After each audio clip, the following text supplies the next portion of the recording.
Hello, my name is Dr. Sam Greenblatt and I'm here with another OCD video. Today I wanted to talk about exposure and response prevention, which is the primary treatment for OCD. Exposure and response prevention is sometimes called EXRP or ERP, and the way that it works is it's a method of facing your fears, facing that distressing uncertainty or feelings of disgust or shame that you might find difficult experiencing, and preventing yourself from compulsing, from avoiding the distress, from doing things with the intention of mitigating the distress or achieving a sense of certainty. And the way that we do this is in a pretty structured way. Oftentimes, the clinician will sit down with the patient and they'll create what's called a fear hierarchy. And the hierarchy is a quantified list of what the client fears, rated on a scale from 1 to 10. 10 being oftentimes the most distressing thing that the client could ever imagine experiencing, and 1 being, I kind of face this every day. And over the course of treatment, the therapist works with the client to face these fears at the pace and intensity that the client usually dictates. Some clients like to jump right up to the top of the list. Some clients like to take it slow and work their way up. It's really just a stylistic choice. It doesn't matter if you jump into the cold pool or you're taking the stairs. As long as you get into the deep end by the end of the day, then you'll be good. So that's exposure. And exposures are done oftentimes in session and then assigned for homework over the course of the week. And sometimes the client will be tasked to do 1 exposure a day or multiple exposures a day. I always suggest doing even up to once every hour for 2 minutes. I think is incredibly useful. So the client is tasked with doing these exposures over the course of the week. And in between these exposures and kind of the way that they're encouraged to live their life is with a style of response prevention. Response prevention is when you experience that temptation to compulse, when your brain is reminding you of this uncertainty that you might be distressed about, for example, and you really want to review it or do behaviors that might help you feel safer, like ordering things or cleaning things, or asking somebody for reassurance or Googling on the internet. Response prevention kind of dictates don't.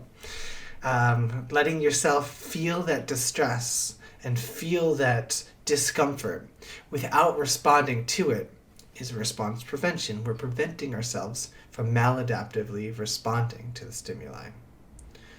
So then we have the 2 main components of treatment, right? We have exposure, which is learning how to face that uncertainty, and response prevention, which is preventing ourselves from facing that uncertainty in a way that is maladaptive and unhelpful. And with the combination of these 2 things, it's been shown through years and years of research that diagnoses like OCD are significantly abated in terms of several metrics. Oftentimes, intensity, duration, and frequency of the symptoms goes down. But that brings me to my next point, which is the difference between 2 proposed models on how exposure and response prevention works. So we know it works, but there have been a few models that have arisen to explain why exposure and response prevention is so effective. At first, we had what was called the habituation model.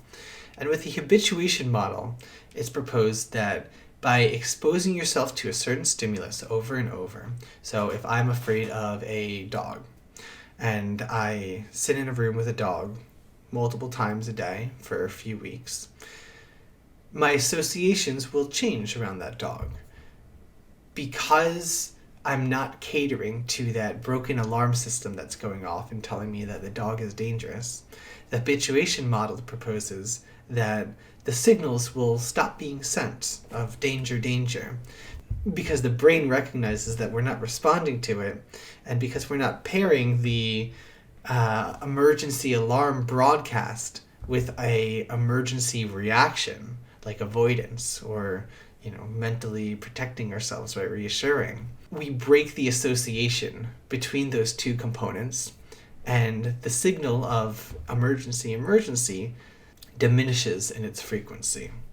Now, that model is great, and it works for a large number of people in a large number of cases. However, what I do notice is that a lot of clients come to session, and when they're doing these exposures, they don't necessarily habituate to the distress, in the sense that the emergency alarm signals do not diminish in frequency or intensity or duration to the extent that they would want. They don't get completely abolished. I think it's somewhat detrimental for patients to come in with that expectation, and perhaps that's where the habituation model falls short. In recent years, a newer model that's been proposed to supplement the habituation model is that of inhibitory learning. And what inhibitory learning shows is that in some situations, we don't habituate to the extent of complete extinction of the emergency alarm system.